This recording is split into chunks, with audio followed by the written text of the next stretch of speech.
사도신경으로 신앙 고백 드리겠습니다. 나는 전능하신 아버지 하나님 천지의 창조주를 믿습니다. 나는 그의 유일하신 아들 우리 주 예수 그리스도를 믿습니다. 그는 성령으로 잉태되어 동정녀 마리아에게서 나시고 본디오 빌라도에게 고난을 받아 십자가에 못 박혀 죽으시고 장사된 지 사흘 만에 죽은 자 가운데서 다시 살아나셨으며 하늘에 오르시어 전능하신 아버지 하나님 우편에 앉아 계시다가 거기로부터 사탄 자와 죽은 자를 심판하러 오십니다. 나는 성령을 믿으며 거룩한 공교회와 성도의 교제와 죄를 용서받는 것과 몸의 부활과 영생을 믿습니다. 아멘. 찬송가 563장 찬송 드리겠습니다. 예수 사랑하심을 성경에서 배웠네. 우리들은 향하나 예수가 새 많도다. 날 사랑하신 날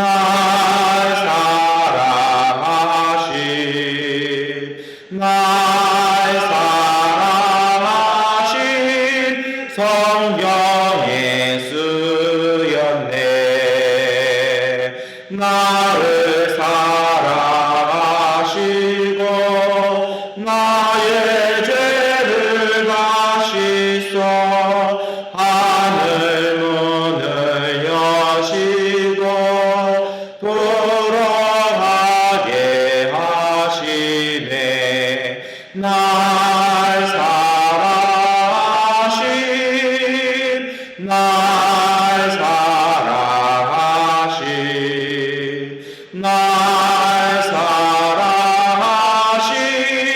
성경에 쓰였네. 내가 연약할수록 더욱이 여기사 높은 보좌 위에서 낮은 나를 보시네. 날 사랑하신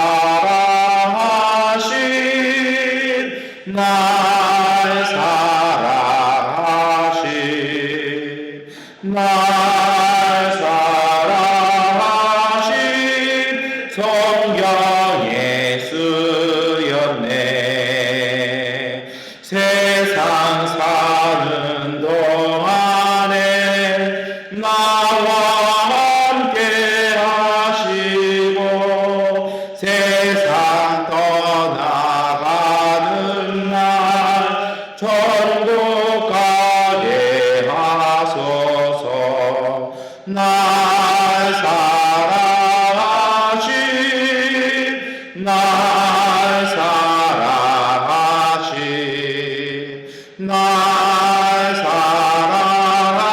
사랑하신 성경에 쓰였네.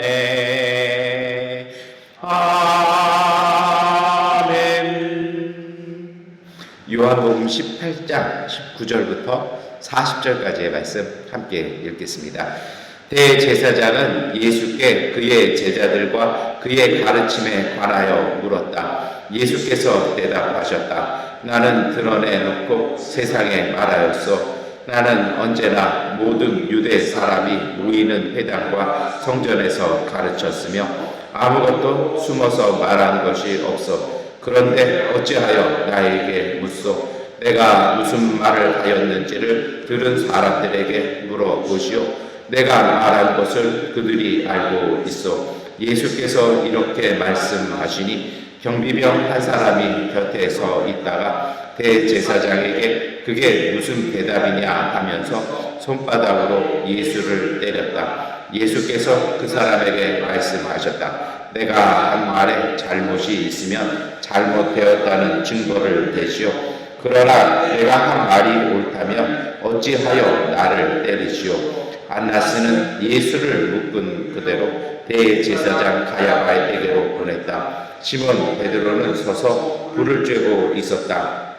그들이 그에게 물었다. 당신도 그의 제자 가운데 한 사람이지요? 베드로가 부인하여 나는 아니요 하고 말하였다. 베드로에게 귀를 잘린 사람의 친척으로서 대제사장의 종 가운데 한 사람이 베드로에게 말하였다. 당신이 동산에서 그와 함께 있는 것을 내가 보았는데 그러시오. 베드로가 다시 부인하였다. 그러자 곧 닭이 울었다. 사람들이 가야바의 집에서 총독 관저로 예수를 끌고 갔다. 때는 이른 아침이었다. 그들은 몸을 더럽히지 않고 유월절 음식을 먹기 위하여 관저 안에는 들어가지 않았다. 빌라도가 그들에게 나와서 당신들은 이 사람을 무슨 일로 고발하는 거요? 하고 물었다. 그들이 빌라도에게 대답하였다. 이 사람이 악한 일을 하는 사람이 아니라면 우리가 총독님께 넘기지 않았을 것입니다. 빌라도가 그들에게 말하였다. 그를 데리고 가서 당신들의 법대로 재판하시오. 유대 사람들이 우리는 사람을 죽일 권한이 없습니다 하고 대답하였다. 이렇게 하여 예수께서 자기가 어떠한 죽음으로 죽을 것인가를 암시하여 주신 말씀이 이루어졌다. 빌라도가 다시 관저 안으로 들어가 예수를 불러내서 물었다. 당신이 유대 사람들의 왕이요? 예수께서 대답하셨다. 당신이 하는 그 말은 당신의 생각에서 나온 말이요. 그렇지 않으면 나에 관하여 다른 사람들이 말하여 준 것이요. 빌라도가 말하였다. 내가 유대 사람이란 말이요. 당신의 종족과 대제사장들이 당신을 나에게 넘겨주었소. 당신은 무슨 일을 하였소? 예수께서 대답하셨다. 내 나라는 이 세상에 속한 것이 아니요. 나의 나라가 세상에 속한 것이라면 나의 부하들이 싸워서 나를 유대 사람들의 손에 넘어가지 않게 하였을 것이요. 그러나 사실로 내 나라는 이 세상에 속한 것이 아니요.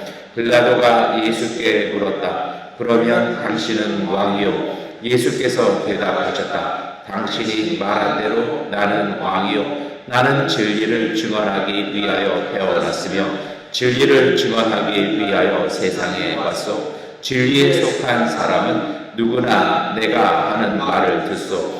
빌라도가 예수께 진리가 무엇이요? 하고 물었다. 빌라도는 이 말을 하고 다시 유대 사람들에게로 나와서 말하였다. 나는 그에게서 아무 죄도 찾지 못하였소. 유월절에는 내가 여러분에게 죄수 한 사람을 도와주는 관례가 있소. 그러니 유대 사람들의 왕을 놓아주는 것이 어떻겠소? 그들은 다시 큰 소리로 그 사람이 아니요 바라바를 놓아 주시오 하고 외쳤다. 바라바는 강도였다. 아멘.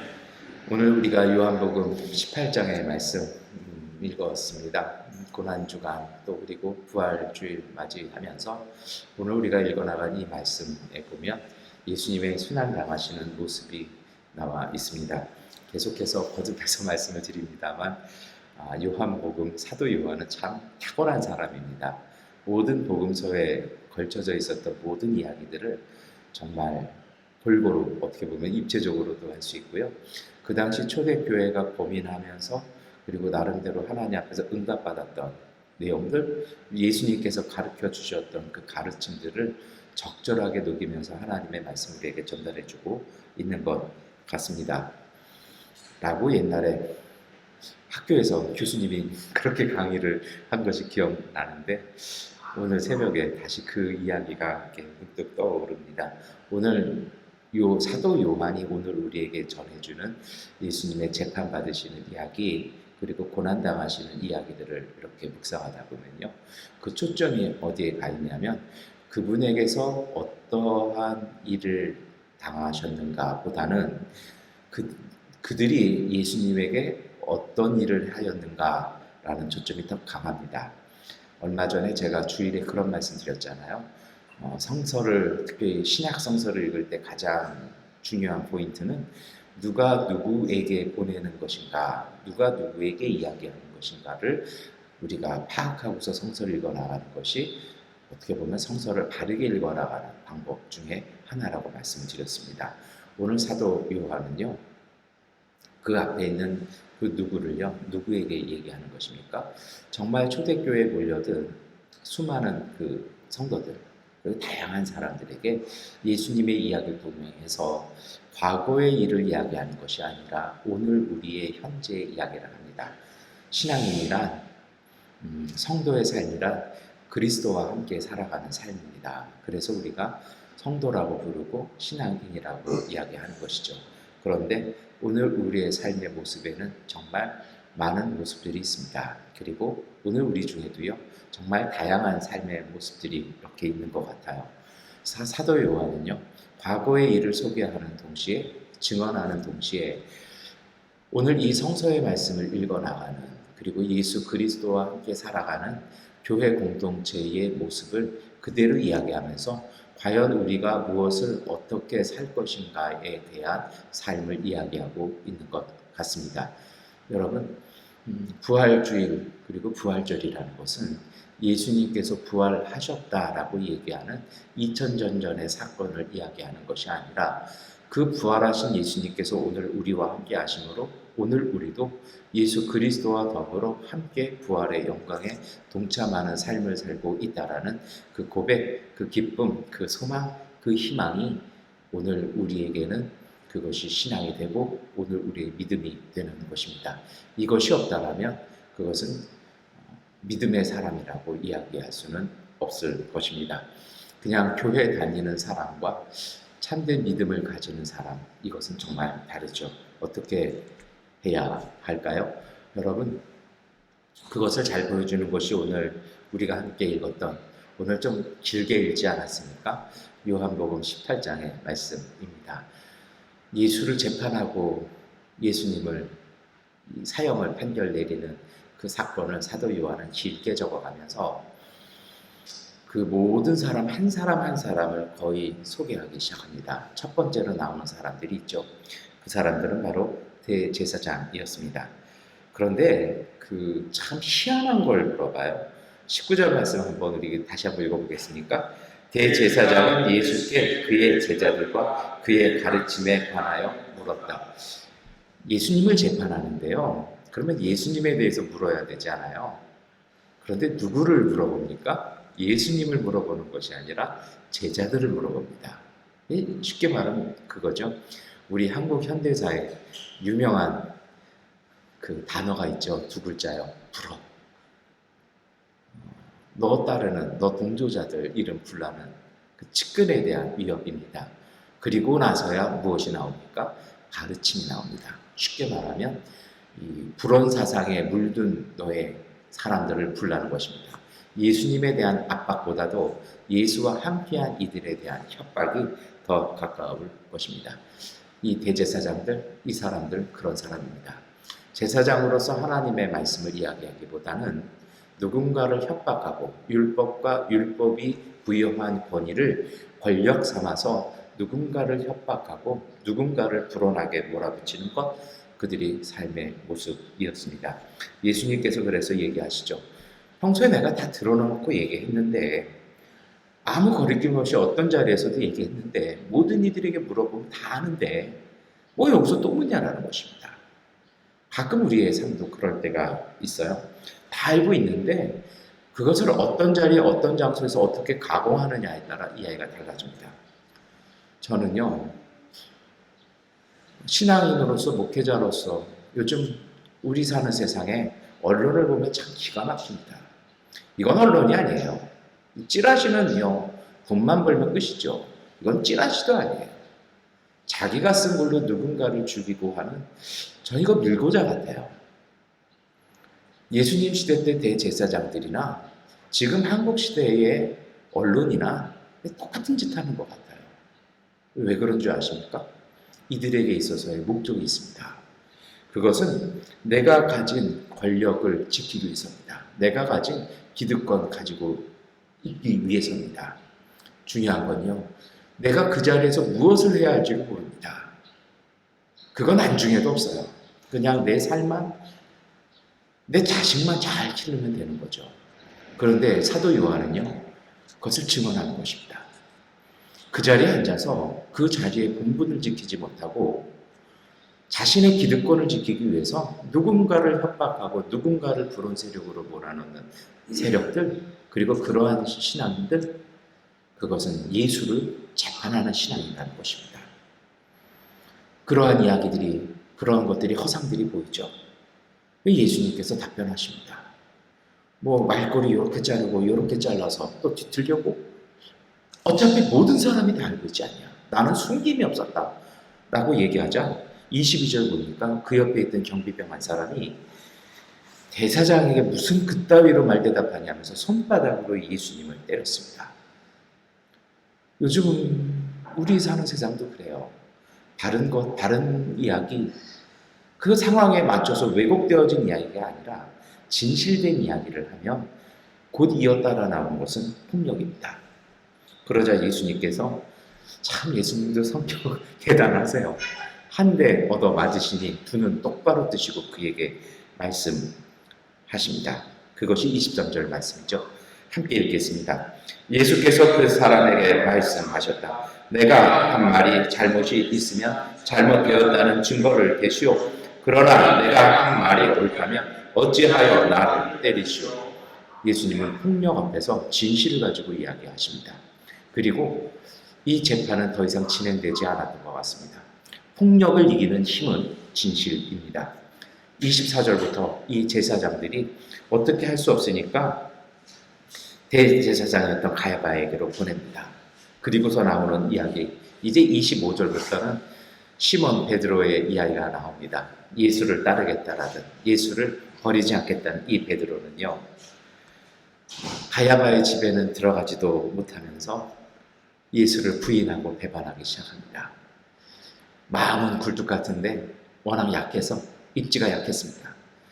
벌써 그 사도 요한이 요것 때문에 그 이야기를 한 거거든요. 대제사장들의 초점은 어차피 예수는 우리 손아귀에 떨어진 존재라면 예수 따랐던 제자들이었습니다. 어찌 보면 베드로도 지명수배범일 수밖에 없었을 것입니다. 정말 살생부에 이름 올라와 있는데 그는 그래도 용기를 내서 갔습니다. 그런데요, 상황이 여의치 않자 그는 예수를 부인하고 맙니다. 여러분, 오늘 우리는 여기에서 참 우리의 모습, 또 다른 모습을 봅니다. 마음은 그런데 형편이 그렇지 못해서 끊임없이 예수님을 멀찍이 두고 돌아서야만 하는 연약함을 우리는 읽어낼 수 있습니다. 근데 여러분, 우리가 이 말씀 읽어나가면서 뒤에서도 한번 말씀을 드리겠습니다만 꼭 기억했으면 좋겠습니다. 어떤 일을 결정할 때나 우리의 걸음을 한 발 내디딜 때 상황에 따라 그 상황에 이끌려서, 때로는 조급해서, 때로는 거기에 눌려서 내민한 발자국은 눈물을 흘리며 한탄할 수밖에 없는 결과만 가져오는 것이, 그것이 삶의 형태입니다. 그래서 여러분, 그런 것 같아요.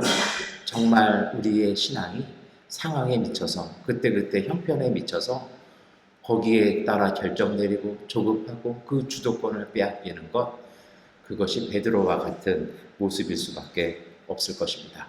참 희한해요. 그리고 나면 27절 말씀처럼 꼭 닭이 웁니다. 여기서 그 닭은 그 닭이 아닐 것입니다. 그 닭은 그리스도의 가르침이고요, 양심의 소리일 것입니다. 마음과 삶이 따로 있는 것, 이것이 베드로의 아픔이었습니다. 재판은 계속됩니다. 사람들이 대제사장 가야바의 집에서도 얻지 못했던 것 같습니다. 그래서 이제는 총독이었던 빌라도의 관저로 끌고 갑니다. 거리가 꽤 됩니다. 그리고 때는 이른 아침이었다라고 28절을 소개합니다. 근데 여기에요, 참 기가 막힌 사건이 벌어집니다. 28절 말씀 한번 같이 읽겠습니다. 사람들이 가야바의 집에서 총독 관저로 예수를 끌고 갔다. 때는 이른 아침이었다. 그들은 몸을 더럽히지 않고 유월절 음식을 먹기 위하여 관저 안에는 들어가지 않았다. 보통 이 28절 말씀은 우리가 기억 안 하고 그냥 쑥 지나가 버릴 때가 많습니다. 이 사람의 악함이라는 것이 이래요. 무슨 얘기예요? 내 손에 피 안 묻히겠다라는 것입니다. 이 사람들이 이게 유월절 전에 벌어지거든요. 이 유월절에 성전에 들어가서 제사하고 유월절 음식 먹어야 돼요. 이 명절이고 그들의 전통이었고 그들의 신앙이었습니다. 이 유월절의 전통이 무엇입니까? 노예살이에서 하나님의 은총으로 자유인 되는 것을 기념하고 그것을 예배하는 신앙이었죠. 그런데 이방인 집에 들어가면 부정하게 되어서 성전에도 못 들어가고 그 음식도 못 먹습니다. 7일이 지나야 가능합니다. 그러면 유월절 다 끝났습니다. 그래서 이들이 택한 행동은 무엇입니까? 자신들의 몸을 신앙 안에서 더럽히지 않기 위해서 이방인의 집에는 들어가지 않은 채 죄 없는 이를 그 안으로 밀어 넣어 버립니다. 오늘 우리 시대의 아픔 중에 이런 모습 정말 많죠.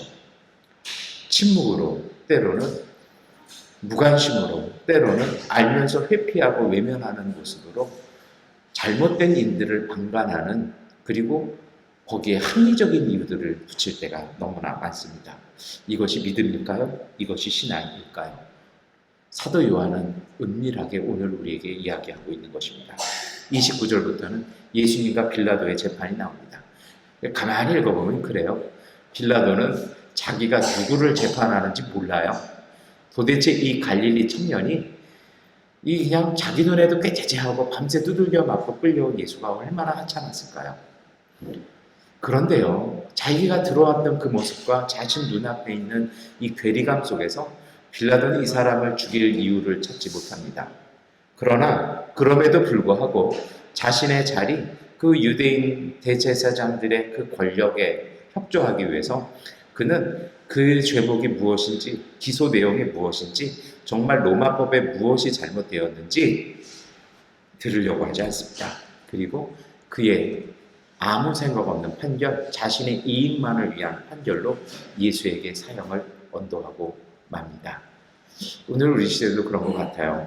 죄 있는 자에게 벌 주는 것이 아니라 내 이익에 반하는 자들, 그리고 내 출세에 도움되는 것이라면 정말 털어서 먼지 하나라도 나오면 뻥튀기에 넣고 뻥튀기 기계에 넣어서 부풀려서 털어내는 그러한 잘못된 권력들, 시스템들, 그러한 권한으로 오용되어진 권력들 너무나 많은 것 같습니다. 그러한 이들이 예수를 죽인 것입니다. 그리고 그러한 신앙인들은 여전히 신앙인의 모습으로 직분자로서 삶을 살아가는 것이 오늘 우리의 모습이기도 합니다. 이렇게 해서 예수님은 사형 판결을 받으셨습니다. 예수님께서는 내 나라는 이 세상에 속한 것 아니라고 얘기해도 그 누구도 예수님의 이야기 귀담아 들어주지 않습니다. 왜냐고요? 결론은 이미 나 있었습니다. 결론을 찾기 위한 재판이 아니라, 그 절차가 아니라, 그 처절한 그 밤이 아니라, 그것은 이미 짜놓은 각본대로 몰아가는 그러한 여론몰이였다라는 것입니다. 그래도 빌라도는 양심은 있었던 것 같습니다. 내 관례가 하나 있는데 6월절에 내 죄수 한 명 도와주는데 이 사람 도와주면 어떻겠냐라고 얘기합니다. 정말 손에 피 묻히기 싫었던 것 같습니다. 그런데요, 그 총독 관절을 둘러싸고 있는 목소리가 들려오기 시작합니다. 그것이 바로 40절입니다. 함께 읽겠습니다. 그들은 다시 큰 소리로 그 사람이 아니요 바라바를 놓아 주시오 하고 외쳤다. 바라바는 강도였다. 아멘. 성경에요, 강도라고 얘기하면, 우리식으로 얘기하면 독립군을 얘기합니다. 예수, 죄 없는 예수보다는 강도 바라바가 더 낫다라는 거죠. 근데 그 강도 바라바, 정말 열심당해왔던 그 바라바의 표적은 누굽니까? 로마와 협조하는 예루살렘 성 안의 권력자들이 그들의 표적이었습니다. 제사장들과 이 열심당은 왼수지간이었던 사람들인데 예수 때문에 원수와 화해하는 이들의 모습을 보여줍니다. 그리고 그들의 권력 앞에서 며칠 전까지는 예수를 환호했지만 이제 그들이 주는 돈 몇 푼과 빵 몇 조각 때문에 예수를 죽이라고, 때로는 아무 생각 없이 그 선동에 휘말려서 같이 소리 지르는, 정말 악큐정전에 나오는 그러한 모습처럼 소리 질러대는 무지한 사람들의 목소리가 예수를 십자가로 이끌어 간 것입니다. 여러분, 오늘 우리가 이 말씀을 사순절의 끝자락에 부활에 맞춰서 읽었습니다. 이런 모습들, 이런 세상, 이런 삶 속에서 예수는 십자가에 달리셨습니다. 그리고 3일 후에 부활하셨습니다. 그리고 오늘 우리는 그 부활하신 예수를 우리의 주님이라고 얘기합니다. 그분은 하나님의 아들이십니다.